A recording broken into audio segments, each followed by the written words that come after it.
Good evening and welcome to Sustainability Live. I'm Mark Westman, your host. Thank you. And with that excellent upbeat music, we're kicking off tonight's show, which is called 5 Powerful Practices You Can Use for Your Spring Gardening. Okay, and so this is the second anniversary of our show featuring John and Marian from the Rodgers Ranch Heritage Center and the Urban Farm Project. We're pleased to have you all here joining us tonight.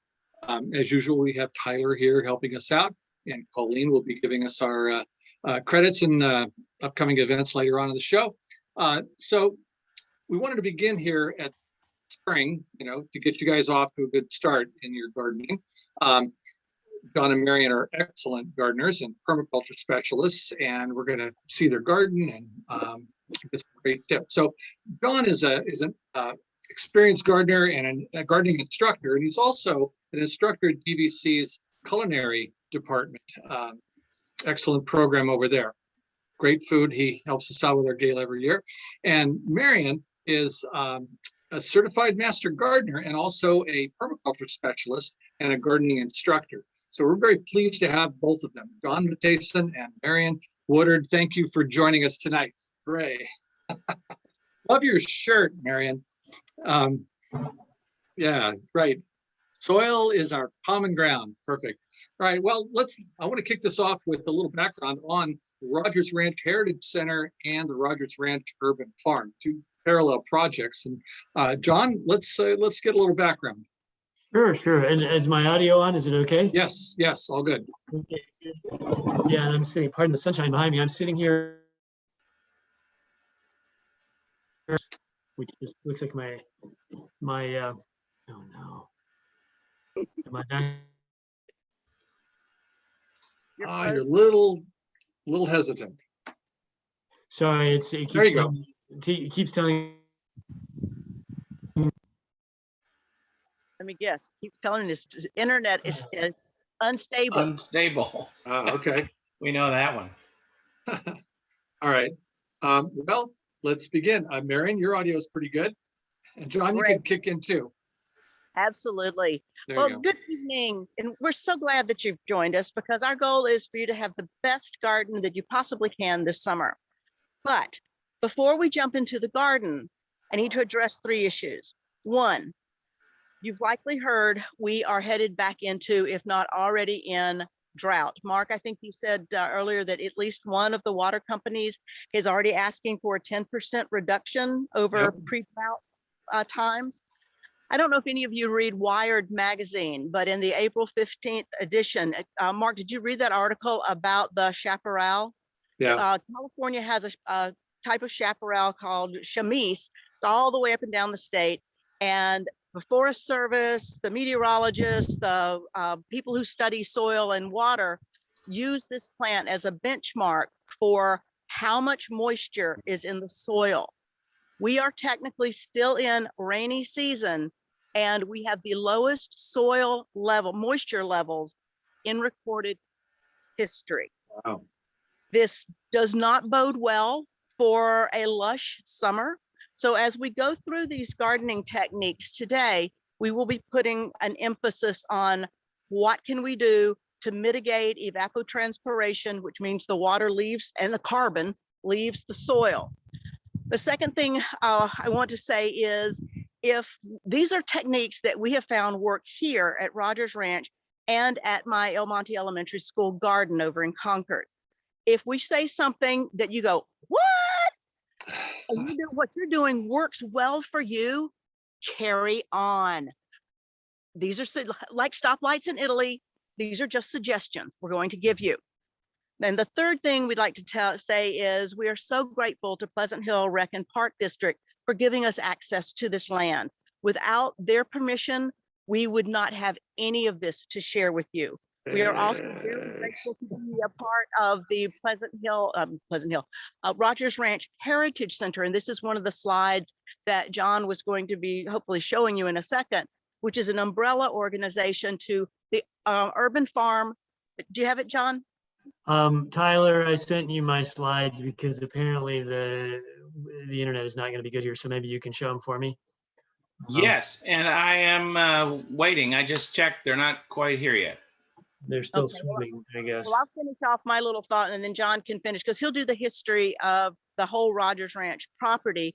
But so we've got the Rodgers Ranch Heritage Center umbrella organization. The Succulent Club of Pleasant Hill is here. The Herb Society of Northern California is here. So we're Oh. pleased to be able to partner with of all different types of people who love plants, love growing, love being outdoors. So that's my initial thing. Pay attention to drought. Thank you, Rec and Park. And we're happy to be here. And we're glad that you're here with us tonight as well. Yeah, thank you for joining us. Cool. So let's get started. John, did the slide arrive, Tyler? I do not have a slide yet. I'm sorry. Okay. Well, we'll catch up when it comes in. Well, anyway, I'll just give a brief history, and hopefully it'll show up. I don't know. Tyler, I mentioned it. I'll try sending it a different way, I guess. But whatever. The usual. Okay. The usual problems with Zoom, God only knows what. So anyway, I'll just go briefly. Rodgers Ranch was founded back in 1867 by the Rodgers family. A lot of people think my name is Roger. It is not. Patrick Rodgers. So it's a family name. They started it here. It was kind of the first thing out here. This is the oldest public building in Pleasant Hill. I'm sitting in here right now. And if I guess we're back open again, so you can come visit us. So it's been restored, but the Rodgers family actually lived in here for a while. And then they built a farm. It was close to a couple hundred acres at its peak, was basically sold off to residential homes over the years. About 9.5 years ago, Marian and I I should say it was scheduled for demolition. The city asked the developer to deed over the last 2 acres and keep it and preserve it. So the Historical Society was great about restoring the house. It's pretty neat. I don't know if I can do a quick view, but I'm sitting in the historical kitchen and you're welcome to come visit us.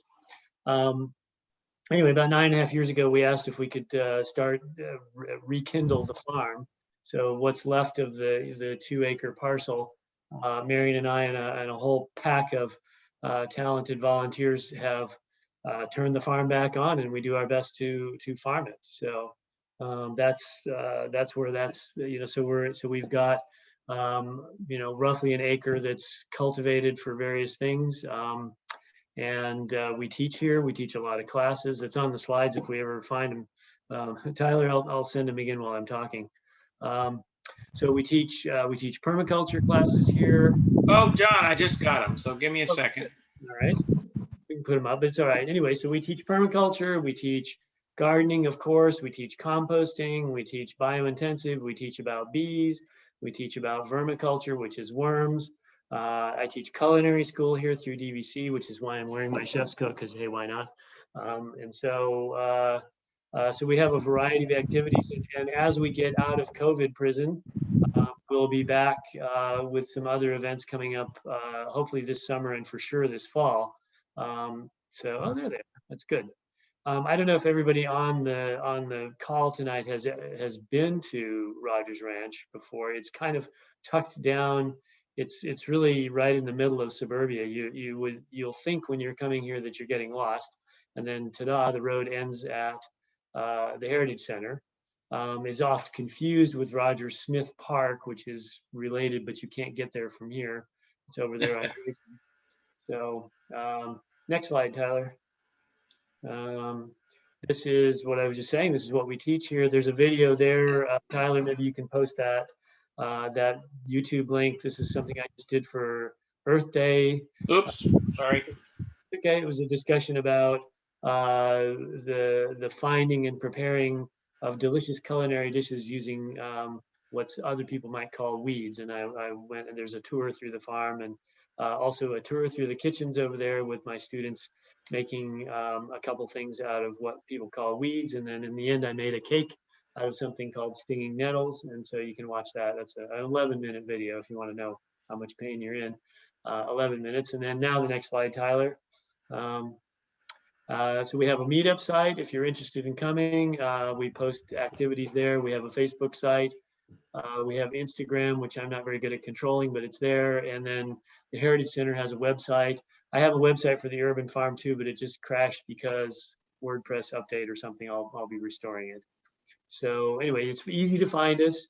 Go to the next slide, Tyler. And there, so people often ask, what do we do with all the food? And we generate quite a lot of food here. We feed, of course, the people who work here. We share everything, but we take as much food as we can to Loaves and Fishes and White Pony Express, so nothing goes to waste. We do some restaurant sales, but we're primarily a giant laboratory and teaching facility. So we are self-funded. Bank of John Marian is putting all this together. So we're self-funded. We're not getting any money from the city or the Rec and Park District. Next slide, Tyler. Oh, my arrow turned into a broken thing. Anyway, if you want to make a donation to us, we have the website or the mail, and we can have donations there on Venmo if you want. If you're interested in coming and helping, come on Saturdays is our day. We start around 10 in the morning and go till about sunset.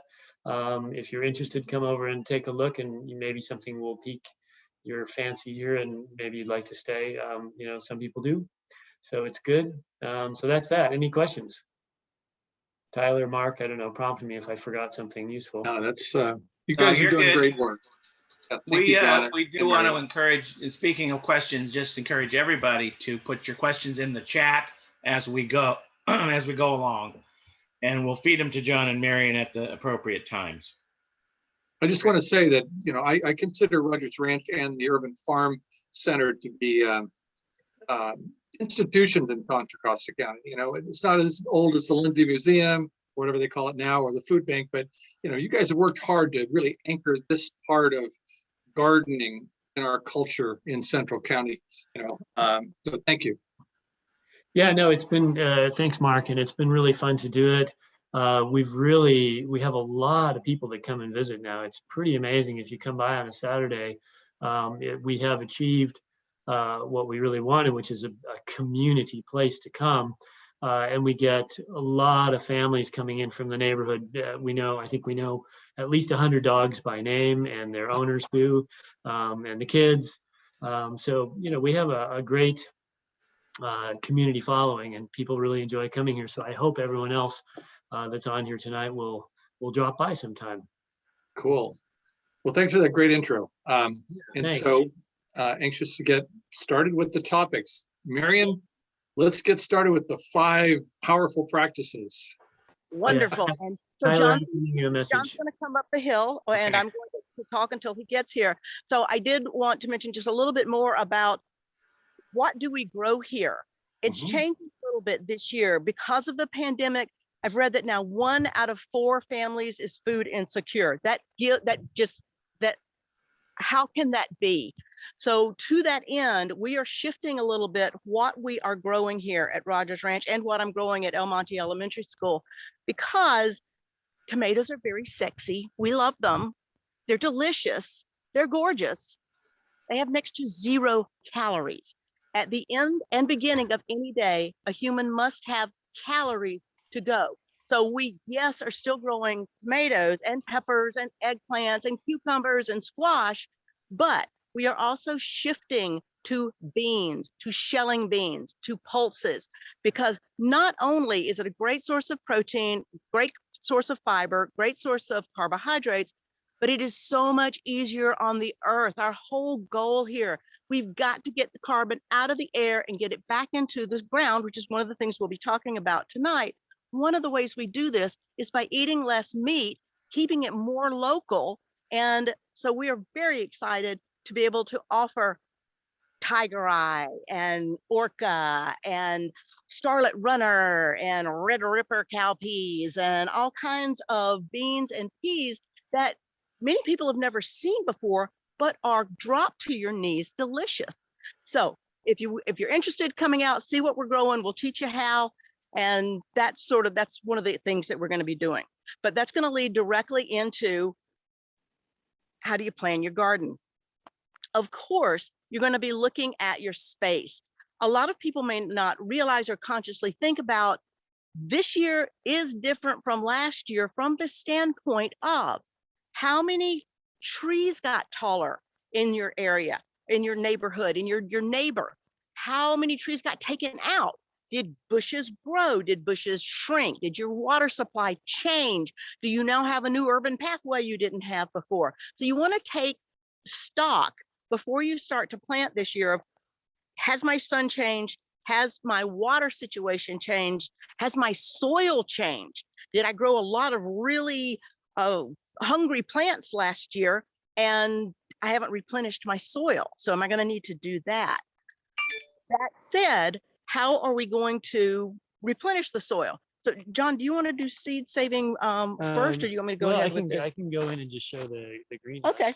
All right. So while John's going to go in and he's going to show you some of the seeds that have turned into seedlings and why we start most everything in seed trays. A lot of people will say, oh, you can't start, you can't start corn in seed trays. You have to put them directly in the ground.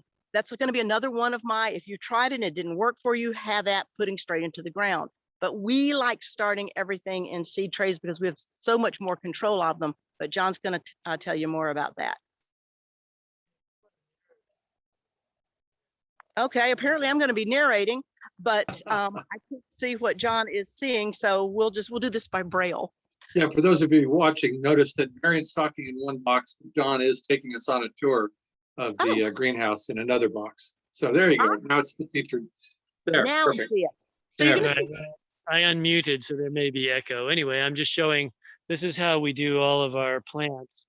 We start them in these trays, and the reason is really simple, is if you just directly sow them into the ground by tossing seeds in, you're never too sure what's going to come up. And so you don't know, were the seeds bad? Did a bird eat them, which is often the case, some other problem. So we always start in seed trays because then you can see exactly what's coming up and what's not. And you can see, like here, where's my finger? This one, like in this seed tray, 4 of the 6 came up, 2 didn't. So we're not going to waste any more time on those cells. We don't have to waste valuable space on the ones that don't germinate. We'll just plant something else. So we use seed trays that look like that. You can buy them in a lot of stores. And we use this special medium that is a seed starting medium. This one happens to be made by a company called ProMix, called BX. There's others out there, but this is a really good one. You basically fill the seed tray and put your seeds in it with a tag. You can see on we tag everything so we know what's what, and we code them for the particular vendor and the year. And one of the things that we teach people is we have our seed packets in here. Seed packets, you may or may not know, here's just a sample, will always tell you what year the seeds were packed for. So you see this is packed for 2020. You can buy seeds now that say packed for 2021. Different, every vendor is a little different. This one you can see packed for 2018. The focus is not real good, but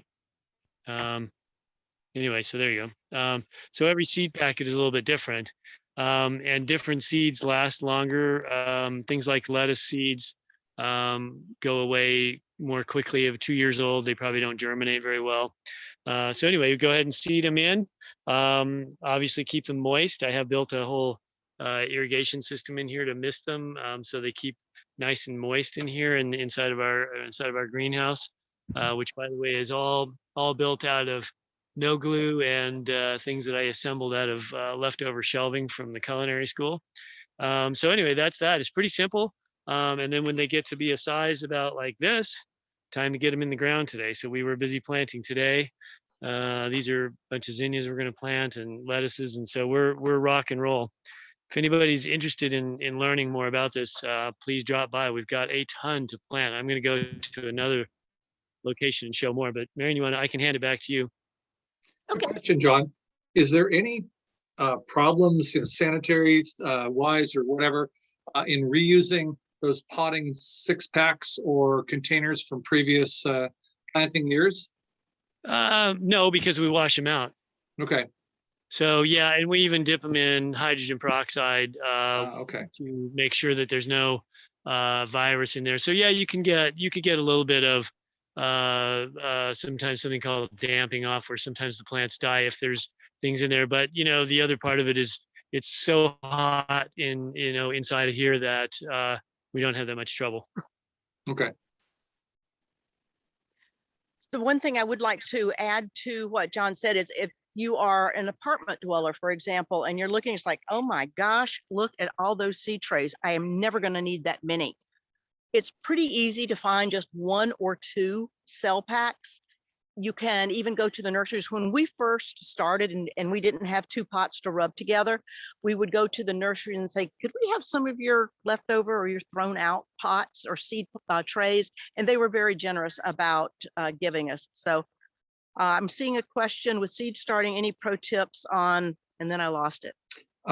Preventing aphids and bugs. Okay.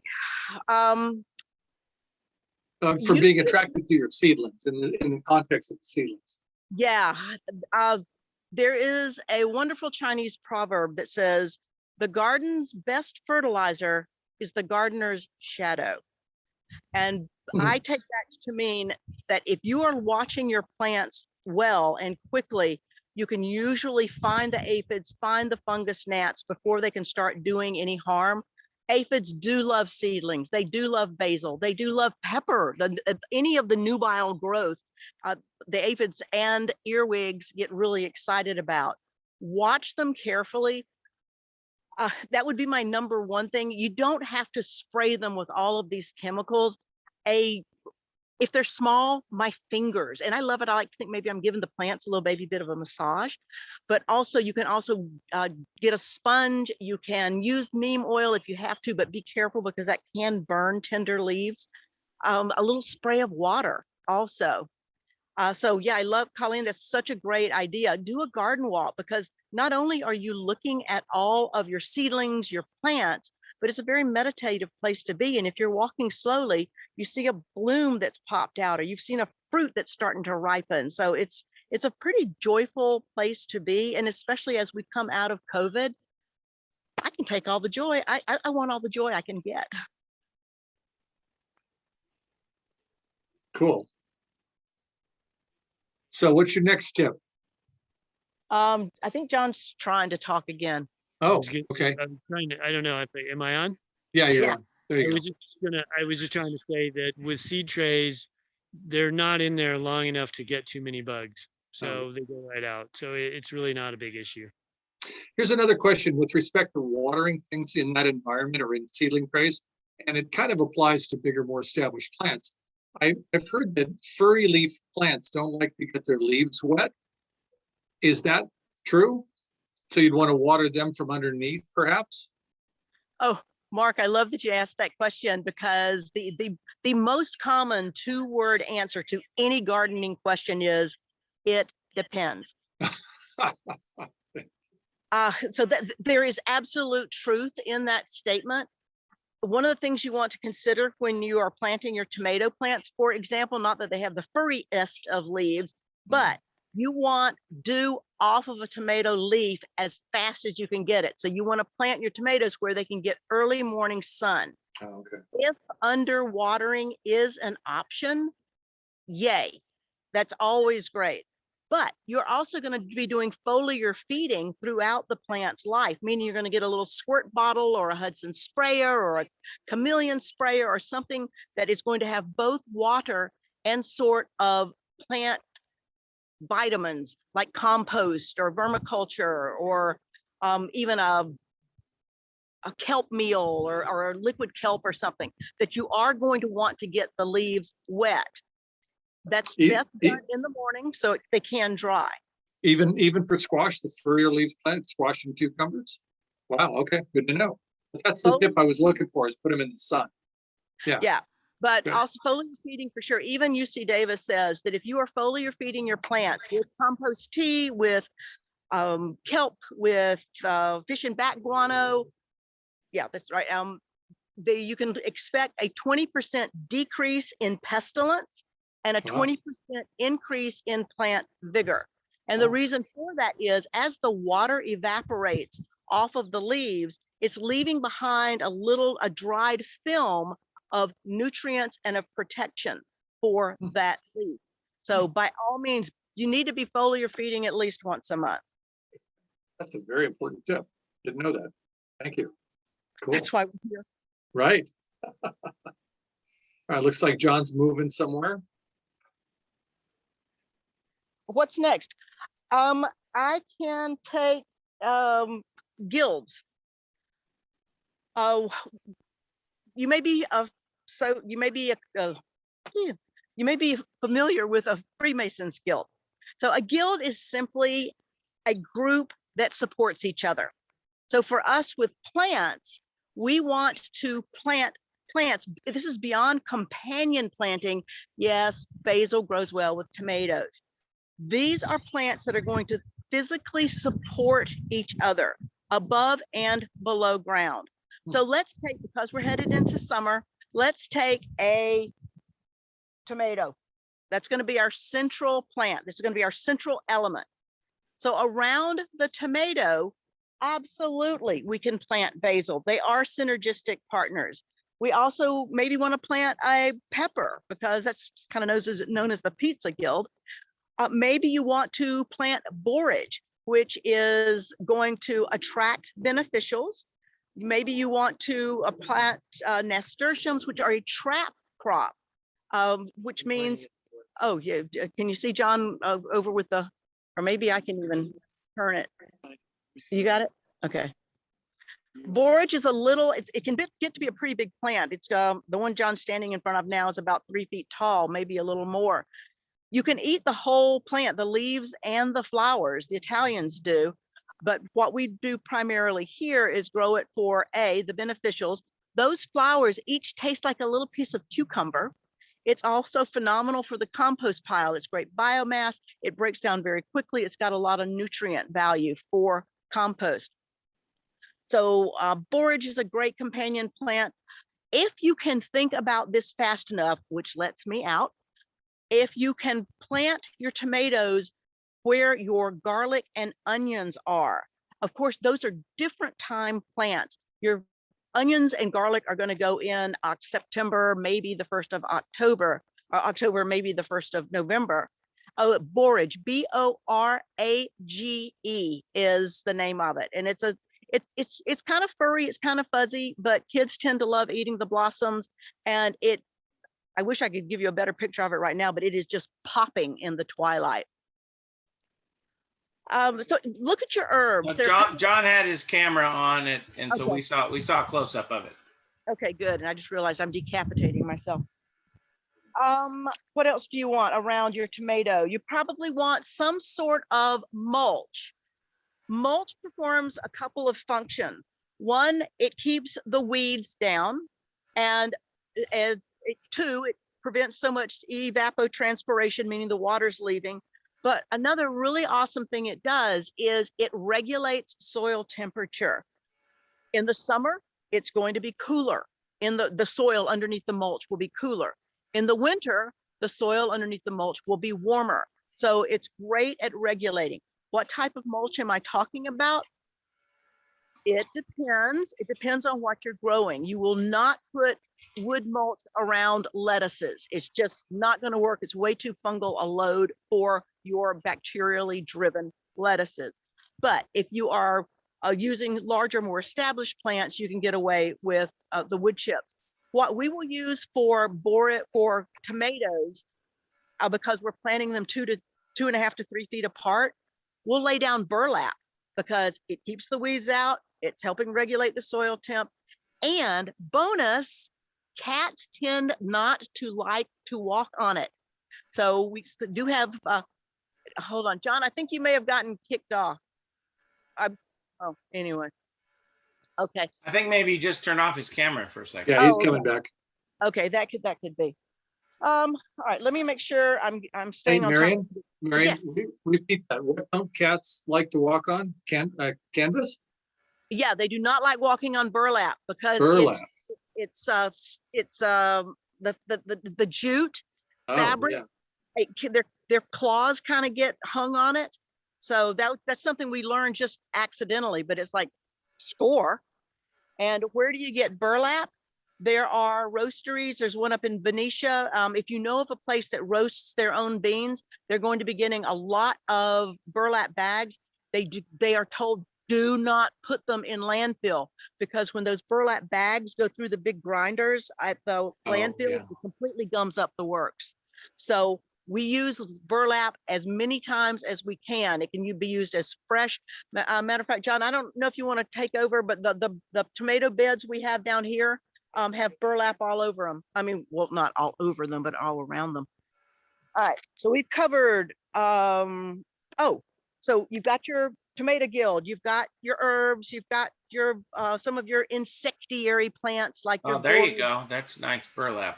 There. So, and you know, the cool thing is it doesn't look that attractive, which we're hoping kind of keeps things away from them for a while, but it's highly effective.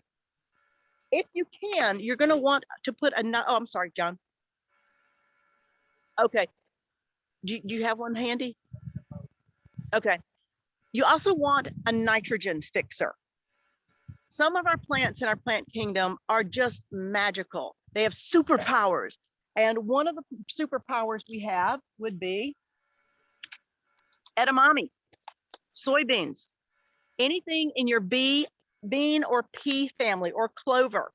But I love using beans and peas because not only is it helping the central element, the tomato in this case, but it also gives me something to eat, which makes me very happy. So think about your nitrogen fixers. You want, let's see, did I cover them all? Nitrogen fixer, mulch, insectiary plant, pollinators that attract the beneficials. I think that's it. I think that's the basic part of a guild is what can feed everything else. If you had an apple tree, for example, maybe you want to put comfrey in the drip line, not right underneath the plant, but in the drip line, which is where the water would naturally fall off a plant if rain were ever to fall again. So comfrey, daffodils, you can Google the name of your central element and put guild next to that, and you should be able to come up with a lot of different options. All right, so that's guild. So it's companion planting on steroids. Now, dealing with drought.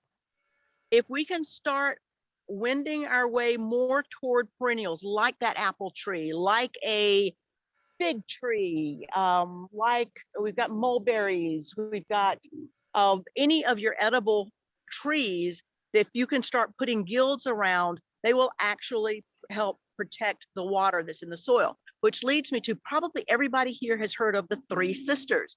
The Native Americans were brilliant at this, and the Pilgrims came along and didn't know what the heck was going on. But think about it. You've got the stalk of the corn that's coming up, providing great support for the pole beans that are wrapping around it. And then you've got squash that is running along the ground as ground cover. Now, I would add a fourth element. I would add some sort of insectiary plant like a torch tithonia, a Mexican sunflower, which is also going to get pretty tall. It gives something else for the beans to climb up. And if you've got the room, do a Four Sisters with regular corn, regular shelling beans, or shelling pole beans, or fresh beans, and squash. But if you've got the room, do a late season as well. Grow popcorn, grow winter squash, grow shelling beans that you can just let go all the way through their life cycle and harvest it all when they're done. So it's very easy. And check this out. If you grow those crops together, you will get more yield and use less water than if you were growing them separately. How cool is that? Good to know. That's great. Okay, and John's about to show you the type of tomato cage that we use. Those little wimpy things that you get at the nursery, well, we use those for eggplants. Right, those are bad. This is my tomato cage creation. These are 7 feet tall. And it's Wow. pretty hard to see in the light with the background behind it. But so we do 7 feet, and actually that's not really tall enough, but that's just what we can reach. And it's more convenient to buy this. It's called remesh that we use. It's very stiff, and we put them on every other tomato, and then I'll put some bamboo in between, and then we'll tie the tomatoes up. But the tomato is going to grow right up in the middle of this thing, and it will grow all the way up here with no problem, and then out the top. And then we use on the ring around it, we'll plant pole beans, which are the kind of beans that grow like vines, and they'll grow up the side here. So we have a miniature guild with the tomatoes and the beans right in one spot, and it makes them both easy to plant. Hey, So so John, it sounds like you prefer indeterminate tomato vines versus determinate vines. That's correct. Yeah, we do. Either one is fine. It depends on your condition, as Marian says. It depends. If you have a balcony garden or something, then probably a determinate is a little bit better. But yeah, indeterminate, you get bigger plants. Right. Cool. Do you want me to show anything else, or keep going? Well, Keep going. You want to talk about amending the soil and the type of fertilizers and soil foods we use? Why don't you go, because my battery's about to die and I'm gonna have to go back to the laptop. Okay. So All right. I'll add in the. So yeah, we do still call that hog wire. You're absolutely correct. Let's talk about what we're going to put in the ground with the plants. This is going to be one of my pleas to you for this evening, and that is, please only use natural soil food or fertilizer. We feed the soil, we don't feed the plants. If you buy synthetic fertilizer, if you're buying something that's, blue, you are feeding the plant. And all of the synthetic fertilizers are salt-based, not table salt, not sodium chloride, but they are salt-based. If you continue to use synthetic fertilizers year after year, the salt load becomes so high in the soil, you are killing the very critters that are doing their level best to bring nutrition into your plant and health into your plant. You may have heard that in the Central Valley now, there are just salt flats because the farmers have been using synthetic fertilizers for so many years. Nothing grows there now. So what am I talking about for a natural fertilizer? We want to talk about this stuff, fish hydrolysate and Metagrow and all the things that we have. So we have a bunch of, we're not necessarily recommending brand names, but I mean, you can get them. So there's lots of organic fertilizers. So my basic rule is, I didn't mean to cut you off. If you can pronounce it and you have a pretty decent idea where it came from, score. So for example, this comes from fish bone meal. I can pronounce all of that. I got a pretty good idea where it came from. Fish meal, alfalfa meal, crab meal, shrimp meal, langbonite, which is a mineral, and kelp meal. And then I've got endo and ectomycorrhizal fungi in here, which is, it's fungal stuff, but it helps with the handshake between the roots and the nutrients in the soil. So I know what that is. And you can eat everything in here. If you really got hungry. But it's not recommended by manufacturer. Oh, I've eaten some. We also use a liquid fish hydrolysate, which is made from fish parts and shells. And I have eaten plenty of that because we spray it on the leaves here, and then I'm eating stuff all the time, and it tastes fine. And we use a compost tea that we make ourselves, and we also have a prepared batch from a vendor called Metagrow that if you're interested, you can come get some from me. It's a shelf-stable compost tea, basically full of microbes. What else do we use? I had a friend collecting seaweed out at the beach for their garden, and so the question is, obvious question, that's probably can contain some actual salt. Do you rinse it, soak it, dry it? How would you deal with that, real quick? You have to rinse it because it's going to have a lot of salt from the ocean, and it might not do so well. Plus, Okay. it's going to stink to high heaven, I got to Yes. say. Well, if you dry it, but kelp is amazing, and we should all be eating more kelp. Kelp is also a phenomenal sequester of carbon. So we've got to nourish the kelp forest. But if we can get more people interested in it, because it is a phenomenal garden product. Cool.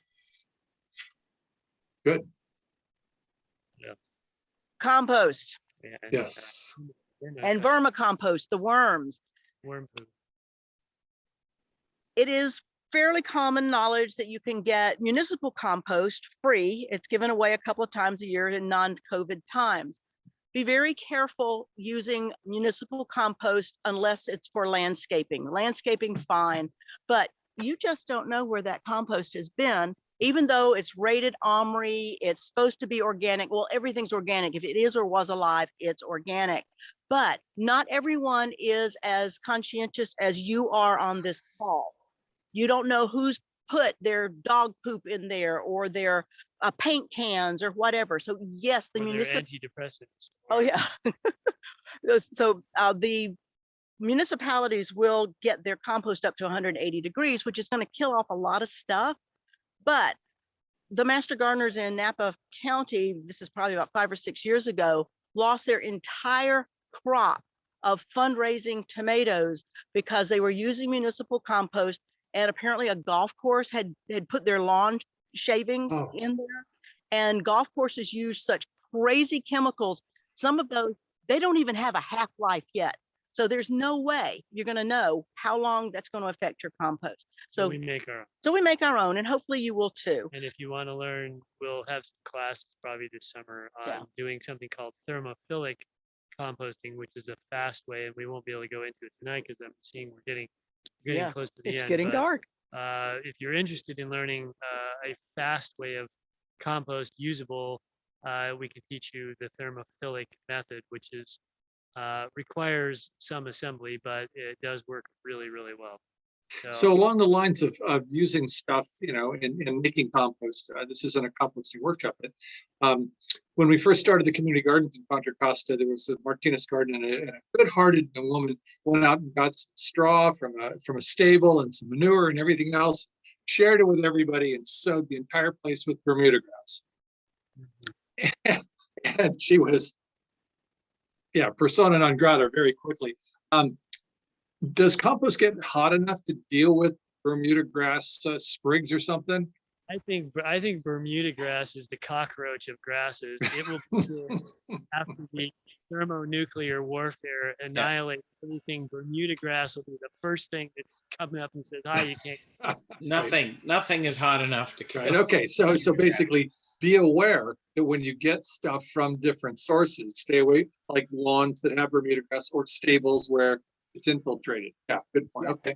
Not good. And at Marian School El Monte, we've got a lot of it, and it's almost impossible to get rid of. Yeah. So yeah, we had some here. We dug it out thoroughly and have been watching ever since to make sure it can't come back. Because it's not something you want to have. Right. I got it. So just skipping ahead, we have worm bins here. It's probably beyond the scope of tonight to go over there and look at them, but we have a lot of worms, and the compost or the fertilizer that the worms make is very valuable and one of the best fertilizers going, and it's super easy to do. Again, you can come here and learn from us on how to do it, but we make a lot of worm cast. We just use it. We just use it. We don't make. So that's otherwise, the euphemistic term for worm poop is very good, and it's also part of the sort of regenerative cycle in the farm here because they digest food scraps and paper, turn it into fertilizer. So it's a pretty neat system. And yes, Tyler, you're absolutely correct. I was actually going to mention that you can buy worm castings at a nursery. Costco sells them. They do have to heat them to get them to a certain level of dryness, so they're probably losing some nutrients. But would I use worm castings over a synthetic fertilizer? Would I use worm castings that I bought over anything else? You bet. It's a full spectrum fertilizer. Worm castings contain a growth hormone for plants second to none. So yes, put it in your composting hole or your transplanting hole. You can side dress with worm castings and just water them in, make a foliar spray out of them, spray them on the leaves. Incredibly valuable product. Cool. And their earthworms are great kitchen garbage disposal. Absolutely. That's part of the regenerative cycle. Yeah. We use more red wigglers than earthworms, but it's all good. Well, We have- and that's a very good point, John. When I say earthworms, I do mean red wigglers. Those are the gardening earthworms. So, Yeah. but Yeah. They're all good. we They're have all both good. in our worm hotel. We have both. Cool. No, Cool. no worm. You know, I saw in your overview of your garden that your raised beds are fairly low. And are those 2x4s on the ground, or are they sunk in a little ways? What and why low beds versus high beds? Is that a strategic move, or are they simply for Yeah, I mean, demarcation? Yeah, we have random boards. I collect fence boards and stuff. Well, we didn't show the potato box I Yeah. created, but anyway, yeah, we use whatever lumber we can get. I mean, sometimes I buy it. It depends on how steep we're terraced here because we're on a hillside. So some of the boards are 12 inches, some of them are 6 inches, some of them are 2x4s. And basically you could build them up really high, but if you build a 2-foot deep raised bed, guess what? You have to fill it with soil. Right. And it's a lot of work or a lot of expense. And we have a lot of beds here. So if I build them 2 feet deep, I need, we did the math, we'd probably need about 100 cubic yards of soil, which, is an astronomical amount and very expensive. So we keep them low because we want to use the earth that's here and, and turn it that way as opposed to continuously trying to fill up a raised bed. Raised bed, ideal for sure, but lots and lots and lots of soil needed. Well, and one issue with raised beds, this is the time when people. Go ahead. I'm sorry. So I just say if you just have one raised bed, fine. It's Right. not a problem. We have a lot. Right. Well, I'm thinking this is the time of year when some people might be considering putting in raised beds, and I'm curious as to your opinion of higher raised beds puts the soil in the beds into more exposure from the sun and the wood heats up, and does that affect the roots of the plants that are growing sideways? And no, I mean that came up with a discussion around using wine barrels, because they're raised and they're exposed to the sun. Does that factor in at all? It absolutely does. And you can use it to your benefit because if you're growing in pots, if you're growing in wine barrels, if you're growing in raised beds, that soil will warm up faster so you can get your tomatoes and your peppers and your other plants in faster. Okay. You basically want a soil temperature of at least 65 degrees before you are putting in any of your solanaceae, but especially your peppers. You want your nighttime temps 55, which we don't have yet. The tomatoes will recover, peppers get a little cranky, but if you're in a raised bed and you can protect them, unless you're like on a south side of a wall, or somehow you've got a microclimate that's going to help keep that heat But in. they also will dry out fast. Yeah. Right. That was my concern too. It's not only the heat, but the drying out, particularly in the middle of summer. So Yeah. Interesting. On our plus 100 degree days, they will dry out. So there's one thing we haven't covered. I know we're getting short on time, so let me just fly through cover crops. Yes. And do you want to do it? No, I can try to do the camera. I mean, I don't know. I can show fava beans or something. I think my phone hasn't died yet. Well, what cover crops are? Cover crops do cover the soil because we seed them very intensively. We want seeds next to each other because they will crowd out weeds. They will create biomass in the soil. They are breaking up the soil by putting so many roots down. There are two primary categories. There are the legumes, your beans, your peas, your clovers, which they're the superpower plants. They're the ones that have the ability to pull nitrogen out of the air, put it down into the roots so that not just that plant benefits, but plants are so amazing. They generally make through photosynthesis up to 50% more energy than they need. And they put that out in the ground so that the microbes around them and other plants can benefit. So we put legumes in the soil for winter, for cool season and warm And season. I just showed a picture there where Okay. that was a blend that we had. It had ryegrass, tillage radish, vetch, clover, and something else in it. So it's a mix, and I'll go down and show the fava before my battery dies. And the second part, so you've got your legumes, put nitrogen back in the soil, but maybe you're low on phosphorus. So you're going to want to use buckwheat, which is a summer cover crop. Highly recommend buckwheat. It's only 6 weeks from seed to senescence, meaning it goes through its entire life cycle. It's a phosphorus pump, has white flowers that the beneficials just go nuts for. It only gets to be between 2.5 and 3 feet tall, and it's great biomass for the compost, but it just also just goes back into the soil. So you can target what your soil is missing if you know what that is by applying that type of plant. The other category is cereals, oats, wheat, rye is in particular. It said a rye plant will slough off 2 miles of root hairs per plant. If you've got clay soil like we do, that's big. So put a mixture together. So John is now walking around, and this is our favorite cool season cover crop, which is fava beans. And you know, the soil gets to eat and we get to eat. Now, if we were using best in practice soil nitrogen improvement, we would have cut these fava beans down about 2 months ago. But we love fresh fava beans. It's one of my favorite spring vegetables. Right. We like eating them. They're so good. Yes. Tyler, you're spot on. Groworganic.com, Peaceful Valley has great cover crop mixes. So our 2 favorite for the summer will be buckwheat and something called Red Ripper cowpeas. Great ground cover, but they will also climb up anything you even remotely give them access to. You can eat the leaves, you can eat the small pods, you can eat them while they're fresh, you can let them go all the way to their dried phase. So they're phenomenal biomass, high nitrogen. So the buckwheat and Red Ripper cowpeas would be my suggestions for summer or warm weather cover crop. Also, we'd be remiss if we didn't mention growing okra. A lot of people go, oh my gosh, slimy. No. Roast it, 400 degrees, 30 minutes. You're welcome. Yeah, a little testimonial. It's not fair because my mic is turned on, but John converted me to okra by serving me roasted okra. I couldn't believe it. Thought I would never touch a piece of okra again in my life, and that was delicious. You just roast it, man. So good. I'm just going to say, Marian put the words out of my mouth. Slimy.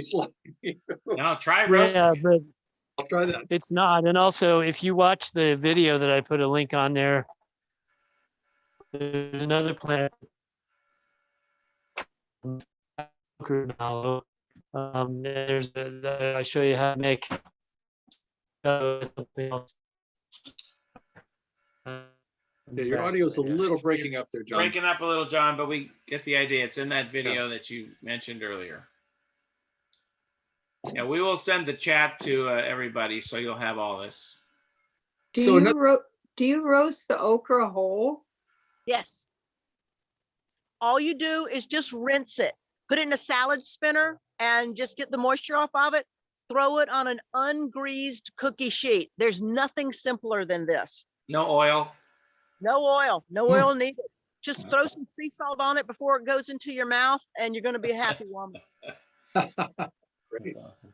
Well, let's open it up to questions from the audience. We've got time here, and we trust you folks will. Well, actually, before. Anybody else is welcome to post one, but I spotted 2 questions about fertilizer, Marian, that came in a little earlier. Clarifying what a foliar spray is. What is it you're spraying on the leaves? I mean, some people caught it, but I think some people weren't. It was a new idea to them. And then also just how often are you applying the fertilizer? Michael's calling it blended fertilizer. How often between now and winter? Those are both excellent questions. A foliar spray, foliar means leaves. So with a spray bottle like you would use to spray on your clothes to put iron before you ironed, if anybody ever did that anymore, or any sort of spray bottle. You can mix water with any liquid like kelp, fish and bat guano. You could make compost, just even a drench. If you've got some good quality compost or some good quality worm castings, you just put it in a bag. You can use a paint strainer, or this is a 400 micron mesh bag, just because we do this a lot. And you just put it in a 5-gallon bucket and you just dunk for like 5 minutes.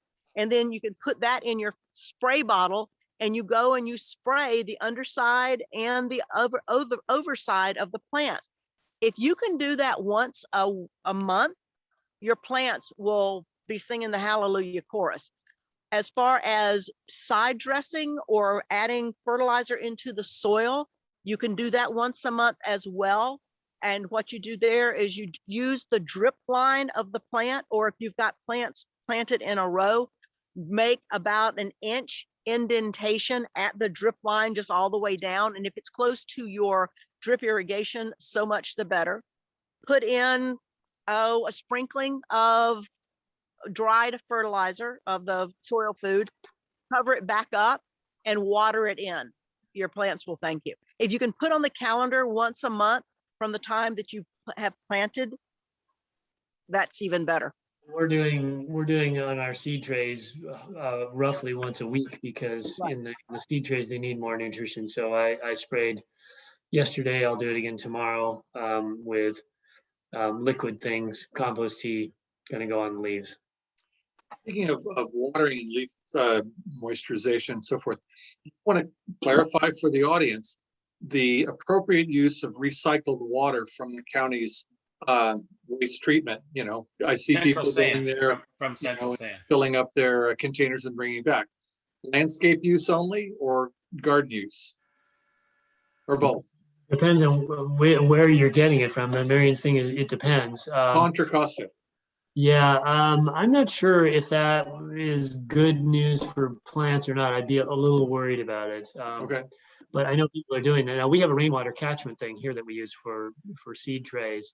That's a better way. Of course, if it never rains, which it may, we don't. Yeah, I mean, my barrels are going down very quickly because it hasn't rained. So yes, but I was just thinking, there's small crops, tomatoes, lettuce, and everything else. But there's also trees like my citrus trees where I could water them, with recycled water. And I just really would like to get a professional opinion.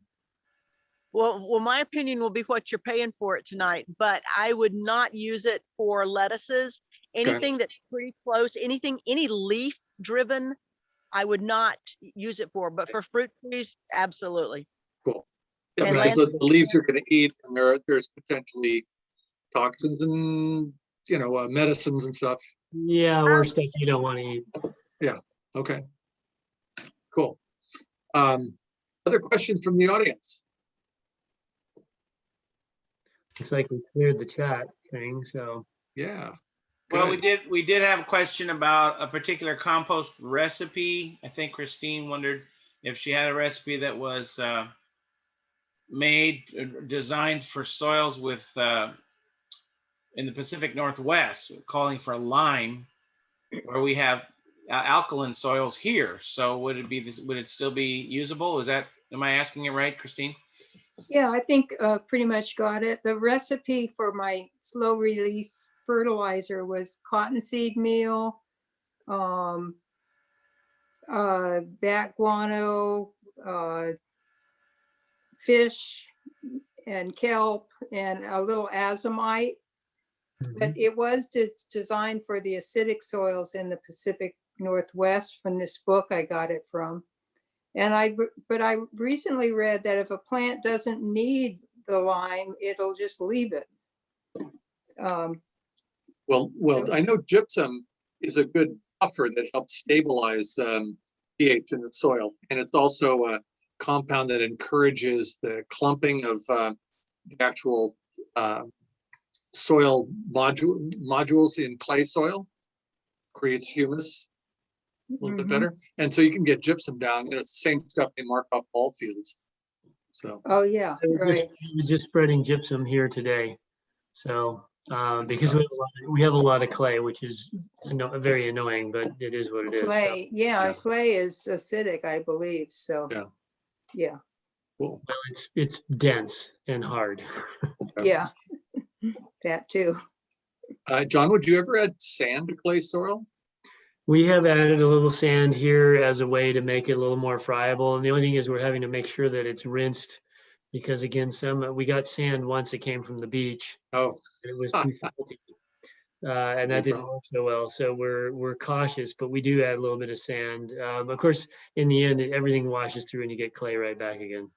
what about the soil conditioners? I've tried various not switch conditioners, but the mulch and, well, soil conditioner. Anyway, I find that they feel more on the carbon side, and I'm wondering if there's a hit to the whole nitrogen cycle while they kind of get established and broken down.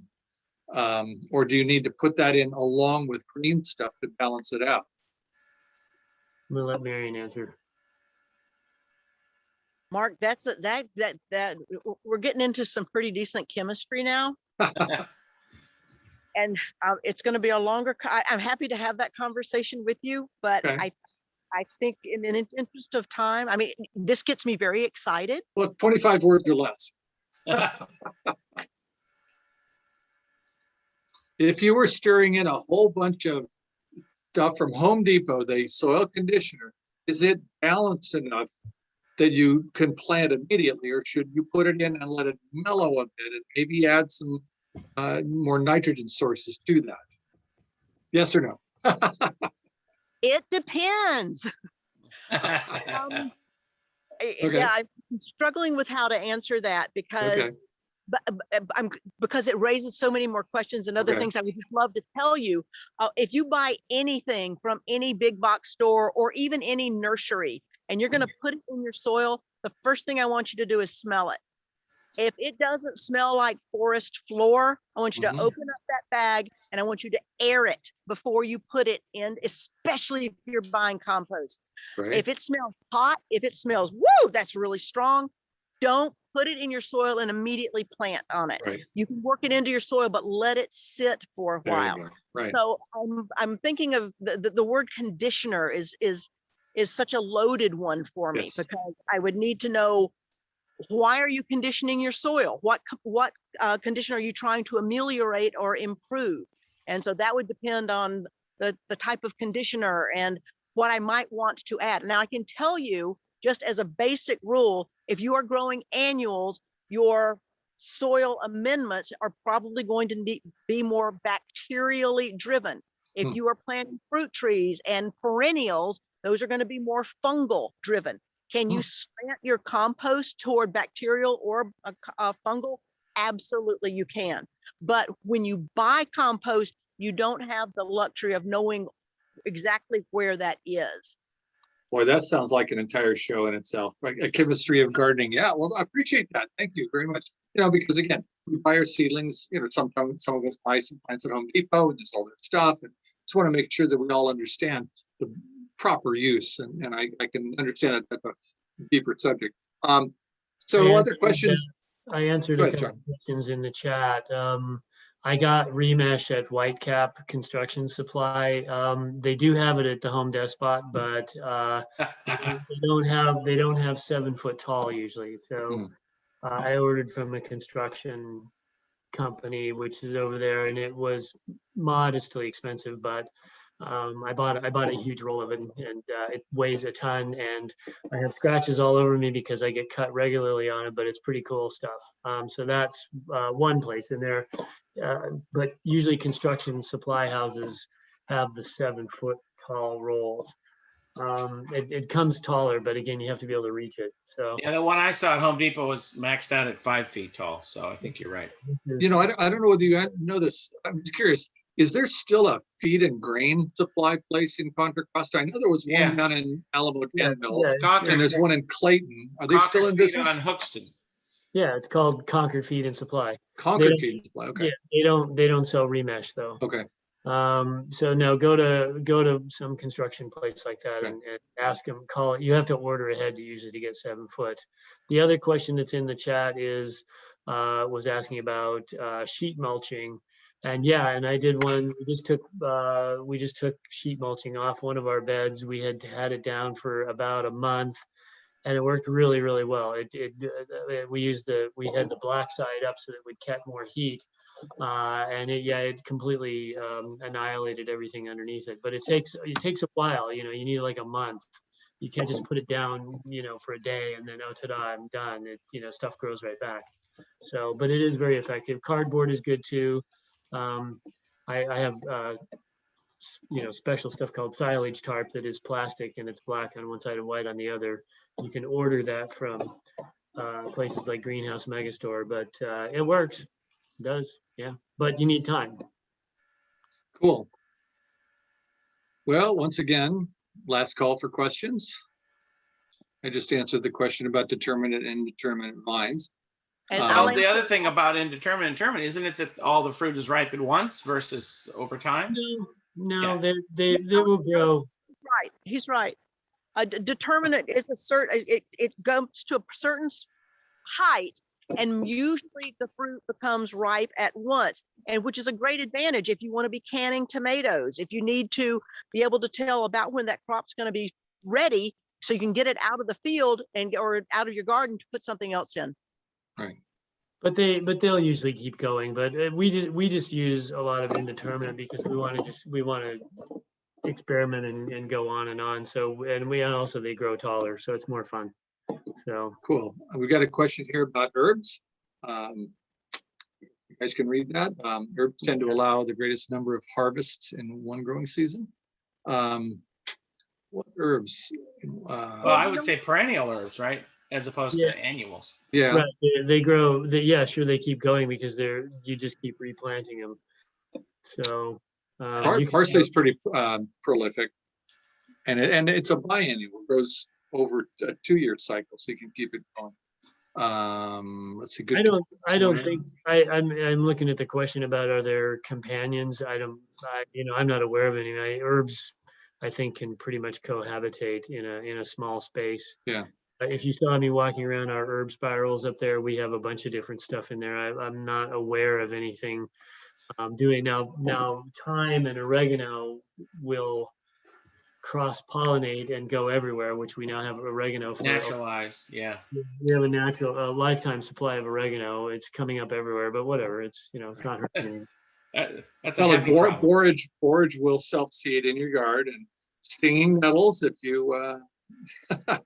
If you watch my video, you can see that I made cake out of the nettles. So it's cool. Really good. Inez makes nettle tea and nettle tincture. Mm-hmm. So very healing. Good stuff. Everything we have here, we let go to seed, and we get a lot of so-called volunteers, and that's okay. That keeps a more natural environment. Yeah. So it works well. This year we have a big crop of something called magenta spreen, which is an edible plant. It's a cousin of quinoa, but you can eat the leaves. So that's pretty cool. So yeah. Great. Well, thank you, John and Marian. And thank you all, ladies and gentlemen, for joining us. John Matheson and Marian Woodard from the Rodgers Ranch Urban Farm and the Rodgers Ranch Heritage Center. Our second annual show. Thank you again. Great tips. I learned quite a few things. I appreciate it greatly. And we only have 7 hours more of information. Right, exactly. Before we step away from you guys, I want you guys to end with a pitch. Again, for volunteers, money, whatever, upcoming events, real quick, remind us all. John, you want to take that? I think he's frozen. Okay. I just wanted to say, somebody asked in the questions, Marian, where did you get that awesome shirt? I don't know if it was a t-shirt or the white shirt, but. Well, I'm assuming it's this one because it says soil is our common ground. It's my favorite shirt. It was a fundraiser for Kiss the Ground. If you have not watched Kiss the Ground videos on the soil story and compost, watch it. If you want to feel better about our chances for saving this planet, watch it. If I could order this shirt again, I would. It was like a 48-hour deal. So I would love to share it with you if I could. I want to reinforce that. I actually heard the author give a presentation at a Regen conference, and Josh Tickell did an amazing job of documenting how really regenerative agriculture is a primary strategy in addressing our carbon issues and resequestering it into our soils. And it really scientifically well laid out. So cool. Okay, so if one of you guys is going to do the pitch, I can show your little video too, the waving goodbye video. Yes. Okay. That sounds good. And folks, stick around for the sustainability tip of the week. Go for it, Tyler. And I would just say, come grow with us. We're here for you. We are your community. Our goal for establishing this is that we can teach you how to grow at least part of your own food. So we can do this. We can do it together. Cool. That's cute. Look how big that place is. Yeah. Impressive. Okay, we got some drone happening. Oh, it must be time. Must be time.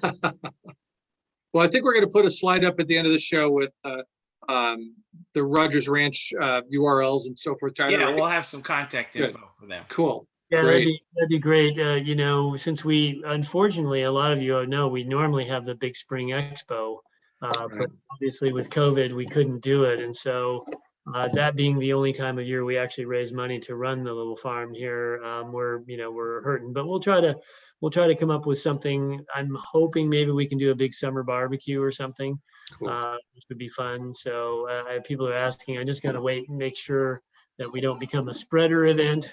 Right. Right. Great. We'd certainly love to do it, and I have a lot of culinary students that would love to come cook for everybody. So we'll see. Good. Well, let me thank you again for being here, and next time hopefully in person. So great. Tyler, let's have our sustainability tip of the month. Yes. Well, since we are saturated with gardening, I thought we would change gears a little bit. Gears, get it? And I also couldn't resist because May is Bike Month. So our tip of the month has to do with biking, walking, skateboarding, or even unicycling. But we're really focused on bicycles here. And this, like so many other things, is an action that you can pledge to take on the Cleaner Contra Costa Challenge. In fact, you get 900 points for committing to this action. And there's a plan that helps you convert some of your trips to bike trips from car trips. You'll travel with zero emissions. You'll improve your health. And of course, you got to fix up your old bike, but there's also some really great options to consider if you're ready for something new. There's e-bikes, there's folding bikes, three-wheelers, there's even bike share programs. Make sure you have a helmet and a lock. Watch those safety videos, plan your route. But you'll find lots of resources for how to do all of that on bikeeastbay.org. And what I'm saying about May being Bike Month, specifically May 21st is Bike to Wherever Day. Not just work, but the website that will tell you all about it is bayareabiketowork.com. And not only do they talk about the fun stuff on the 21st, where you get to go out on the bike trails and ride around and get bags full of swag that they're handing out free, but they also have a calendar of other fun things, including classes. How do you fix a flat? How do you clean your bike? Things like that. And then we do encourage you to check out a fun quiz from Bike East Bay. It's bit.ly/driversedquiz. And what you'll do is find out if you are a bike-friendly driver. It's called the Driver's Ed 2.0 quiz because it's asking if you know the rules of the road for sharing your space with bicycles as you drive. And I was pretty surprised. I thought I was a very savvy driver when it came to bikes. I did not get them all right. So check that out, bit.ly/driversedquiz. And I believe they're entering people for prizes, entering in a drawing if you take the quiz. Finally, a teaser for the episode of this show in July, which will focus on biking, bike advocacy, bike repair clinics, bicycle infrastructure, everything bike. So stay tuned. And maybe even e-bikes. On that. Yes, and maybe e-bikes, and might even get a dealer on to talk about e-bikes, which are pretty cool. So Great. there you have it. Thank you, Tyler. And now, Colleen, why don't you share our upcoming events? We have a number of great upcoming events. First, tomorrow, our youth leadership team, Sustainable Leaders in Action, will be hosting their third Climate Careers Chat. Regardless of where you are in your work journey, you can learn about environment-related careers with guests from the East Bay Regional Park District. Next, we're sharing the Bringing Back the Natives Tour. This is a virtual tour of dozens of native plant gardens that you can view for free on any of the dates you see on the screen. May 2nd, 16th, and 23rd. We highly suggest you check it out and find some water-wise plants for your garden. And finally, our next episode of Sustainability Live on May 26th will be all about beekeeping and bee-friendly gardening. You can find it all at sustainablecocoa.org. Reach out to us at info@sustainablecocoa.org, or even sign up for the Cleaner Contra Costa Challenge at cleanercontracosta.org. Well, tell them about that too now. Definitely. So the Cleaner Contra Costa Challenge is a free online platform where anyone can create an account, log their household carbon footprint, and take actions to reduce it. You can find ways to save money, save energy, and even food waste in your home. So go to the challenge website at cleanercontracosta.org, and you can earn prizes as well. If you complete one action, you can claim a free yard of mulch from EcoMulch, and you can even enter drawings for the chance to win larger prizes like gift cards and compost bins. And in March, we actually had one individual win 2 prizes. So if you enter to win a prize, you have a very good chance of earning one. To learn more, visit sustainablecocoa.org/challenge prizes. And tonight, if you could take 2 minutes out of your night and take our short survey about tonight's event, we would greatly appreciate it. You can find it at sustainablecocoa.org/TV. All right, thank you so much, Colleen. And just remind you guys about connecting with Rodgers Ranch. John mentioned they also do have a meetup page and they have an Instagram page. But if you go on Facebook, they have a active Facebook page there, and then the email address is there as well. And we encourage you. Hopefully soon I'll get the dang website restored. I don't know. Yes. And that's just Rodgers Ranch Urban Farm.org. Is that right, John? That's correct. But basically, the hell with the website. Just come visit. Yeah. There you go. There you go. That's awesome. All right. Well, thanks, everybody. We want to encourage you to support us. This program is free for you to watch, but not free for us to produce. So we do encourage you to show your love at sustainablecocoa.org/support. And also find us on Facebook, Instagram, and our YouTube channel, where the recording of this program should be ready for you to watch again and share with your friends sometime tomorrow afternoon, I would imagine. So keep an eye on that YouTube channel. If you're subscribed, you will get a little notification about that. And I did remind everyone, I put it in the chat, that John and Marian were our inaugural guests on our very first episode 1 year ago. Yay! And that episode is also chock full of different gardening information. They didn't just cover the exact same stuff.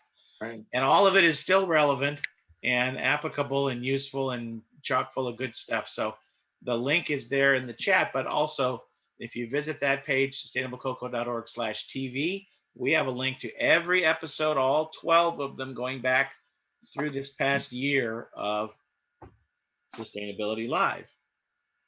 Okay, Colleen, you want to finish this up?